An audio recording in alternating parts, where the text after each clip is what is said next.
Redfall. Do I need to say more? Let's go. The next best thing that can happen to a game that launched disastrously is that it can see some kind of redemption arc.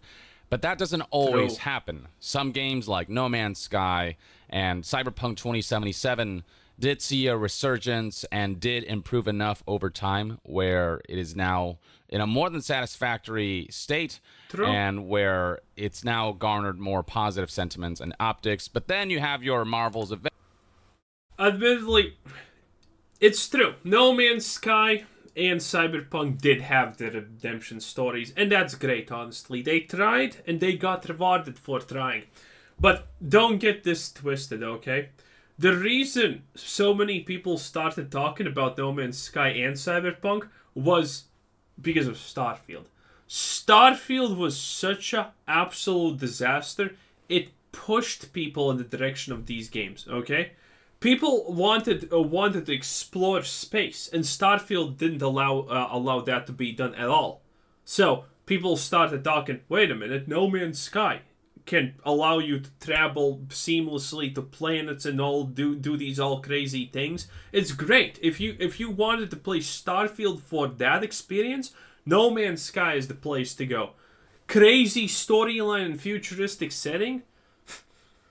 A storyline written by 10-year-olds in a very, very poor and bland futuristic setting. Well, go play on Starfield. Well, go play Cyberpunk. It's great for those things. Those games did have comebacks. It's true. They did good at the end. But those games owe their success currently to Starfield's disaster. Avengers, which went completely downhill and died off in the end. And alongside that, you've got the likes of Redfall, which you can see right here garnered a mixed review score of 56% from 75 critic reviews. And then when it comes to user score, it's sitting at generally unfavorable 3.5 from over 1,000. That's actually pretty good, considering this game was literally unplayable when it released. And user ratings. And then on OpenCritic, things don't fare any better with a 57% average critic score, with only 14% of critics recommending the game. So yikes, right? And the general consensus was that there's probably no redeeming this game unless they like overhaul the hell out of it. Now, Bethesda and even the classic Bethesda approach to games. Make something. Imagine how Microsoft is, by the way, pissed about this. First they release Redfall, a disaster. Then they release Starfield. Microsoft is regretting their decision-making so much right now. Xbox have come out and said multiple times to the public that they're not giving up on Redfall and that they're hoping that over time, as they fix the issues and, you know, I don't know, transform the game or just improve it, they can find a way to make it viable for the long term. So, for example, here's a games industry article from back in September 1st, 2023, where Pete Hines said, responding to the following question, Bethesda's previous release, the Arcane-developed Redfall, didn't receive the warm reception that was expected. How has that changed things internally at Bethesda? And the way Pete responded is that, yes, this game has a rough launch, but we have seen games make a resurgence after a disastrous launch, so, you know, we're going to stick with it. He said right here, we are the same company that is... Dude, I mean, this is a nice thing to say, and actually it's kind of true. I wouldn't, if any other developer would say this, I would be skeptical, but I say, yeah, there's a chance. But this is a Bethesda game. Bethesda just abandons their games after release. They don't update them, they don't bug fix them, they do nothing. Nothing. So, the idea that they're gonna just magically decide, oh, we're gonna make Redfall good? No, that's a lie. That's a flat-out lie, probably. Has had launches that didn't go the way we wanted, and we don't quit or abandon stuff just because it didn't start right. Likely referring to Fallout 76, which is in a much better state now, I suppose. Fallout 76 is still unplayable. Garbage that you should not play. The only people left in that game are people who are randomly picking it up because it's a Fallout game and they think, okay, I'm gonna try this. Because, no, seriously, that's the only thing you see. I played that game 4 months ago at this point. It was still complete garbage. It has slightly better dialogues than in Starfield. And, well, it's still shit.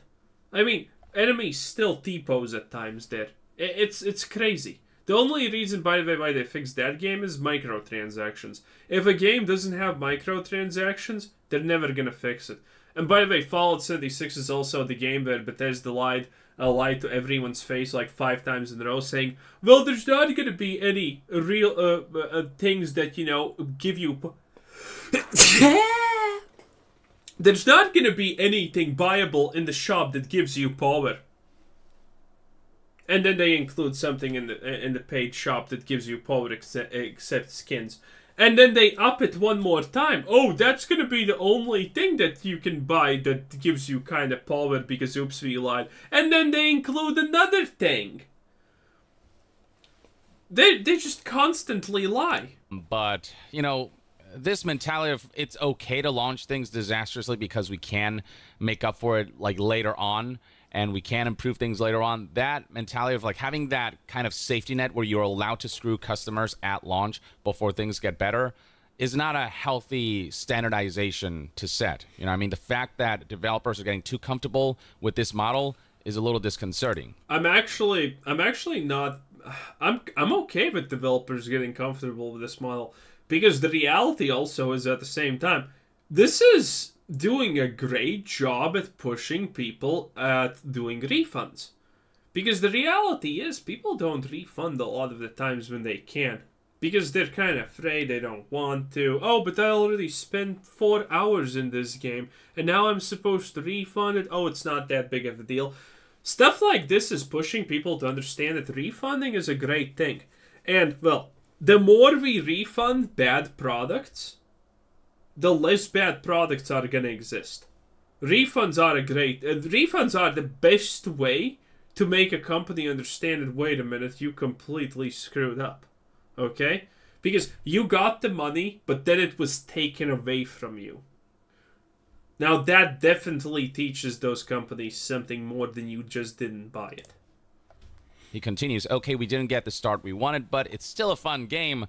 A lot of people would question that claim. The thing about Redfall is, aside from the technical issues, there are many design elements of it that people feel like just makes for a game that's not particularly fun to play, that's kind of drab and just kind of very basic. Like, people see the potential in Redfall, but many shortcomings just really don't allow this to be as fun as Bethesda would like to think it is. And we're going to keep working on it, he said. We're going to do 60 FPS. We're going to get it to be a good game because we know, as a first-party studio, Game Pass lives forever. There will be people 10 years from now who are going to join Game Pass, and Redfall will be there, is the bold claim that Pete Hines made. But alas, looking at the player count right now on Steam, the all-time peak is sitting at a mere 1,560 players, and the 24-hour peak as of the recording of this video is just a mere 27 players. Nice. Over the last hour, 18 players are checking this game out, and that fluctuates, goes as high as like in, like the low double digits to as low as like 3-4 players, which is barely enough for a team or not enough for a team. There have been points throughout the game's post-launch period where Redfall didn't have enough Steam players to fill a team of 4, where it was below 4 players playing at the same time, and so those... How do you even get a redemption for something like this, though? You can't, right?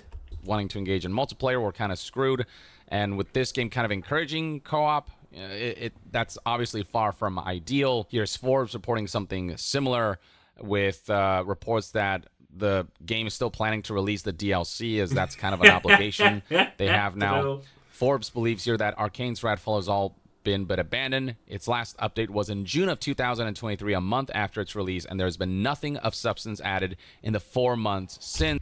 I told you. Bethesda games don't get updates, boy. Which gave off the perception that Bethesda was moving on from this game, despite having expressed that they want to keep it updated. And the 60 FPS... Bethesda lying? Whoa, that's a first. Never heard that one before. Yes, update that was promised hasn't happened either, reads this article. But this article came out on October 5th. We would eventually see that patch release. And keep in mind that the game did launch at just 30 FPS support on Xbox, with the promise of 60 FPS performance mode being added via a game update at a later date, which was far from ideal, made worse by the fact that the 30 FPS wasn't even a stable 30 FPS. Performance issues were among the greatest flaws that people have highlighted of this title. And this is a first-person shooter we're talking about, so a smooth gameplay is paramount to the gameplay experience, and that's just unfortunately something that Redfall... Oh, by the way, look at that. Epstein's trending. Dude, he's gonna trend until the end of days. Gameplay is paramount to the gameplay experience, and that's just unfortunately something that Redfall didn't offer. Now, on October 6th, Arcane would finally release their 60 FPS mode for Xbox Series X and S, and we got details right here on not just the frame rate update and the addition of performance mode, but also some of the improvements that they made. There's an article from Rock, Paper, Shotgun whose headline reads, Redfall... Open world? Redfall's not open world, right? Redfall's like Left 4 Dead. Where did they get an open world suddenly? A major patch continues to make its open world more alive with vampires. Scrolling down here, we have specific details on what exactly has been improved or updated. The update increases the open world enemy population and mission encounter balancing. It adds unique open world enemy encounters to certain areas. It also adds new behaviors to enemy AI and increases the opportunities for stealth takedowns.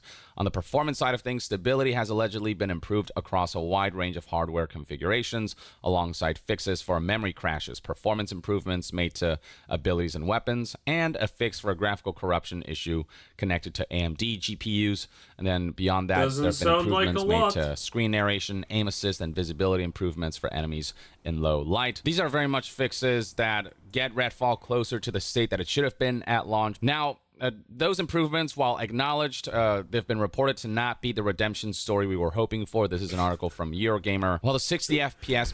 Who would have expected? Dude, Starfield needed to wait 2 months for a FOV slider. And the eat button is going to be in DLC. Of course, Redfall is not going to receive anything of worthwhile, and if it does, it's not going to be actually good. Patch did improve performance, and it did add 60 FPS performance for Xbox that is stable enough.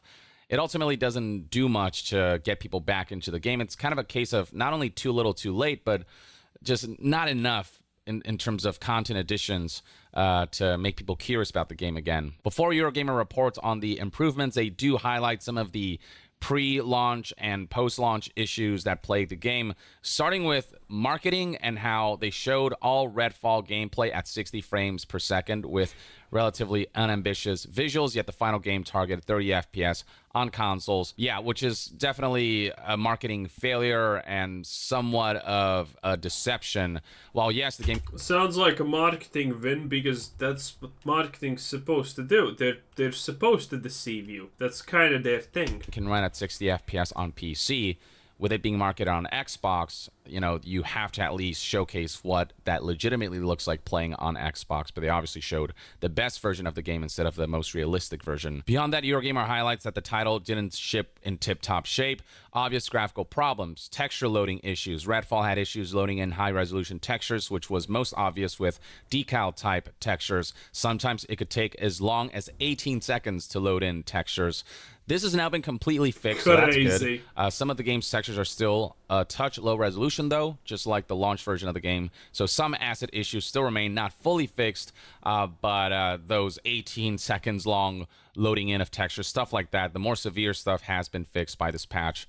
Then there's discussions about snags with shadow quality. When you approach them, they looked very odd, constantly flickering and aliasing. And because the game had a dynamic time-of-day system with shadow maps updating their position every single frame, the shadows looked awful even when the camera position was kept static. Apparently, the patch did completely or comprehensively fix this issue. There are still some shadow issues here and there. New shadows aren't exceptional by any means, but Redfall is now basically on par with expectations for a modern title. Again, we're not talking... I don't know, this sounds just like sheer incompetence. As always in the gaming industry, I'm not gonna lie. I think most devs are completely incompetent. But this is not a good thing. Because, so, they're essentially pushing out this patch and saying, this is the redemption story, look at how we fixed our game. And the reality is, okay, so instead of 3 giant shits on the floor, there's now 2.5 giant shits on the floor. And I'm supposed to be happy and tell everyone that this game is good now? And it took you... It took you literal months to just get rid of a half of a single shit? No, this is counted good if you want a redemption story, because you haven't fixed anything. You're just trying to boast. Oh, look at how we didn't fix a lot of things, but we kind of did something. The game's still horrible and garbage, but you know, we kind of fixed something that you don't even care about.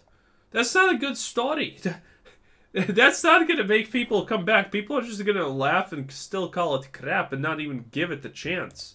Leaps and bounds here. We're talking about basic things that should have been in place at launch that are finally now here. And then from there we have lighting oddities that unfortunately haven't been addressed as much as other issues. So with the launch of the game, people experienced shadow pop-in, which could occur at uncomfortably close range and occasionally featured very odd-looking lighting setups that didn't really correspond with reality. Unfortunately, these issues are still mostly present.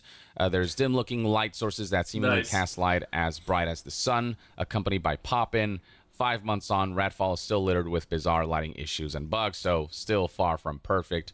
It's very much taking a while. I mean, this is the first... This just damages them. Someone decides to actually come back and try the game.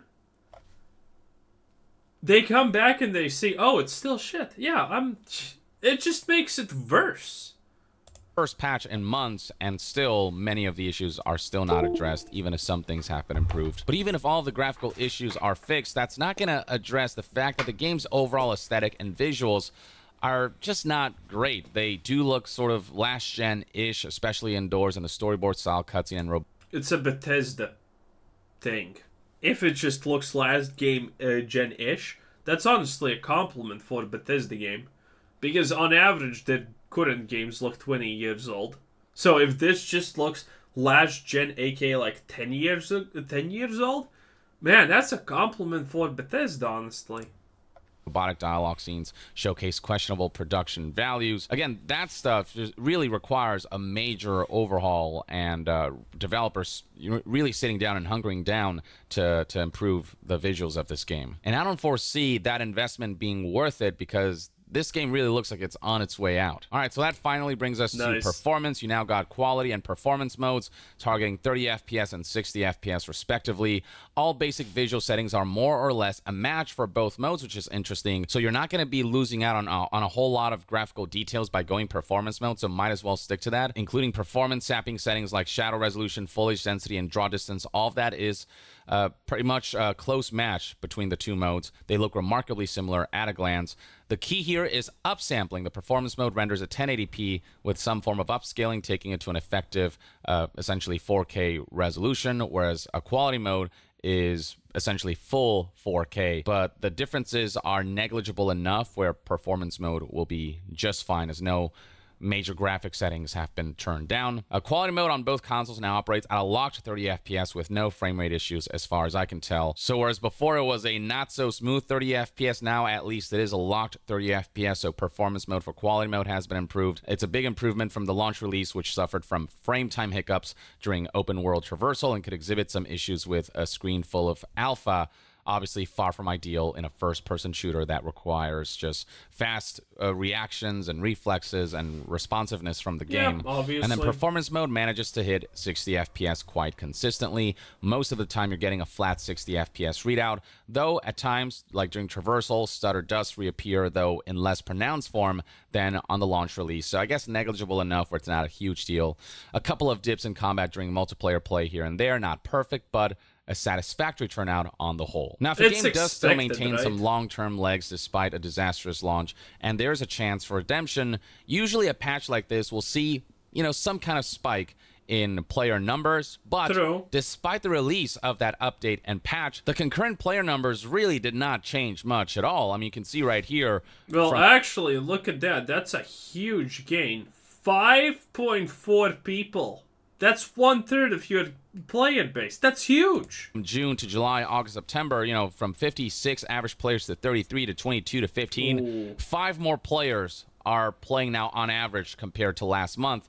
But that's a negligible difference. 5 more people decided to check this game out on average because of this patch that makes some, you know, noticeable enough improvements. Like, nobody cares about this game is the unfortunate thing. People aren't even looking for a redemption for this game because they've all kind of moved on because the idea of this game and the impression that it made all kind of led to a point where there's just this mass disinterest towards Redfall, especially in a landscape where, I mean, there's so many amazing games coming out this year that Redfall is the last thing on people's minds right now. You know, I mean, 2023 has been an epic year for high-quality releases.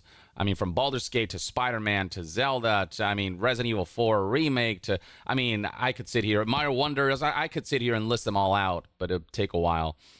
Like, competing with that, it's like Redfall is not even a blip on the radar. And in general, not every game can see a redemption arc. In fact, those are rarer than the games that end up falling off to the wayside, which is what Forbes leaves here. Paul Tassi here, he posted this article whose headline reads, "There'll be no Redfall redemption arc for Xbox." And that's kind of the opinion I share as well. I don't foresee a path for this game to see some kind of major comeback a la, you know, Fallout 76, No Man's Sky, and Cyberpunk 2077. Now, apparently... This didn't happen for Fallout 76. What are you talking about? There's no redemption. Yeah, they added NPCs in a game that had no NPCs, but the idea that you're gonna put Fallout 76 next to No Man's Sky and Cyberpunk in the Redemption series, that's just wrong, man. No one still is talking good about Fallout 76. You go watch a review of someone playing it and who's not a Bethesda fanboy in general. No one is saying that Fallout 76 is good. Has it improved? Yes. Objectively, yes. But if your improvement starts from being a piece of shit to still being a piece of shit, that's not a lot of improvement. You know? These NPCs that they added, great change. Still bad. They clip through everything. In Cyberpunk 2077. Now, apparently there are some developers within Bethesda who are hoping that they can stick with Redfall in the hopes that over the long term it can eventually see some kind of redemption. That's according to a report from games journalist Jess Corden, who said the following about the concept of a redemption arc. "I spoke to some Bethesda people, and well, I say I spoke to, but I eavesdropped on their conversation at the Not E3 event in LA this year, and they were talking about sticking with the game. Yeah, they were talking about sticking with the game for years, and, you know, they want to give it a redemption arc and stuff like that." Now, it's worth noting that this isn't confirmation that... I hate devs like that. So, you're so bad that you can't make the game proper? And by the way, it's not the studio or the publisher saying, "Oh, you must finish this game now," or, you know, "You gotta release it now, we don't care, you're gonna release it now." No. We know plenty of information about the in workings of game developer, that the absolute majority of people squander 70% of the time given to them. Then they are forced to crunch because they squandered all that time doing nothing at the start, while they had plenty of time. We know that the devs are incompetent. That redemption story? How about you make the game just good to start off with? No need for a redemption story if you do that. Bethesda and Microsoft and Xbox are planning to stick with Redfall for the long term. This is just developers talking and hoping. Jess clarified that this is more aspirational than something that is definitely greenlit and happening. It's just devs wanting to fix their work. But I'll be honest, from a business standpoint, it makes absolutely no sense to keep sticking with Redfall. Its player base right now is so abysmal despite the release of this new update that did add some substantial improvements. The player base is still so abysmal that I don't foresee this as a venture with any sort of hope whatsoever. Again, they'd have to overhaul it from top to bottom or do like No Man's Sky scale updates and hope that they can make that investment back for this to be a viable path for Redfall. But I think the smartest thing to do right now is just to cut your losses and move onwards, because I don't think it has the foundation. Bethesda has never succeeded in this, so to make that kind of recovery unless they put, you know, the full force of Arcane behind it. And it's not just on Steam where Redfall is not doing particularly well despite the release of this patch and update. The update didn't move the needle at all a couple weeks after the patch hit, Redfall is not in Xbox's top 50 most played games, despite being on Game Pass. And then its Steam peaks are currently around 40 players total. Its lows, 7 players. This is identical to before the patch arrived. And then beyond that, the patch itself, while some substantial improvements have been made in visuals and performance, the game itself still just remains, kind of meh. Here's a report from Paul Tassi. I went back and played the game after the patch. Shooting was just mildly better, still not good. Density was increased, but all that did was made me burn poorly distributed resources. Enemy AI was, well, I saw a soldier trying to shoot a vampire on a roof with a shotgun and miss for about 5 full minutes. The bones here are rotten, and that's what I mean by the foundation just isn't there for this to see some kind of revival. I don't know. Sounds exactly like your typical normal Bethesda game experience to me. I mean, even before the game came out, the developers within Arcane knew that this was not going to go down well, according to this Jason Schreier report from June 1st, 2023, where it was reported that, the mediocre reception was no big surprise to Redfall developers. And beyond that, after the Microsoft acquisition of ZeniMax, which encompasses Arcane as well, they were hoping that this game would get canceled by Microsoft. The acquisition gave some staff at Arcane hope. John McAfee. Oh, damn. He listened to the podcast? Wow. Interesting. That guy has a good life story. That Microsoft might cancel Redfall, or better yet, let them reboot it as a single-player game, according to sources familiar with the production. Instead, Microsoft maintained a hands-off approach, which is something that Phil Spencer did express regret about when speaking to Kind of Funny about Redfall's bad reviews, and he spoke about this game because Redfall is an Xbox first-party exclusive launch after Microsoft's acquisition of ZeniMax, and it's just a bad look for Xbox, releasing... Everything's a bad look for Xbox. There are no games to play on Xbox, and everyone knows it. And the ones that you do have are just pain. Game like this, when their first-party output is still not quite as strong as Nintendo's and PlayStation. So he said, we didn't do a good job early on of engaging with Arcane Austin to really help them understand what it meant to be a part of Xbox. He said, we should have been there for them, for the team earlier. That's on us. We were too late to help. That's I take funny. that as learning, as painful as it is. At the very least, Phil Spencer is taking some responsibility, and, Oh, Young, you poor dear summer child. Phil Spencer is not taking any responsibility. He's just saying the things to appease stuff and whatnot. Learning from this and seeing how processes can be improved. Though it seems as though Xbox is being proactive about their organization and how they manage things now that Bethesda and ZeniMax are part of Xbox now, and now with the acquisition of Activision Blizzard. Here's a report that reads, big Xbox shakeup might avoid another Redfall debacle. So, first of all, Pete Hines has left Bethesda. After 24 years, I've decided my time at Bethesda Softworks has come to an end. I'm retiring and will begin an exciting new chapter of my life, exploring interests and passions, donating my time where I can. All of these old people in charge of stuff in Bethesda, they all need to be fired. This guy has more failures under his belt than absolutely anything even remotely good that he has accomplished. Like, get rid of all the Pete Hineses. They're useless. Replace them with, I don't know, ChatGPT, and you're going to have a better Bethesda. And taking more time to enjoy life. I wish him the best on that front. So yeah, Pete Hines is out, but beyond that, within Microsoft and Xbox itself, The Verge reports here that there's been this huge reorganization, especially on the gaming department. Microsoft is promoting Matt Booty to president of game content and studios. Sarah Bond is now Xbox president, overseeing all Xbox platform and hardware work. Chief Marketing Officer Chris Capocella is stepping down after 32 years at Microsoft, making way for, here we go, Takashi Numoto. And then here is Phil Spencer, who is Microsoft Gaming CEO, stating that ZeniMax will continue to operate as a limited integration entity led by Jamie Letter, president and CEO, reporting to Matt. So it looks like there's now a tighter integration between ZeniMax and Microsoft, where ZeniMax will have to report to Microsoft more. I think Microsoft is going to keep a closer eye on their projects. And one of the speculations is that Booty's expanded role should help Microsoft Gaming avoid scenarios like Redfall in the future, with Microsoft clearly focusing on better collaboration.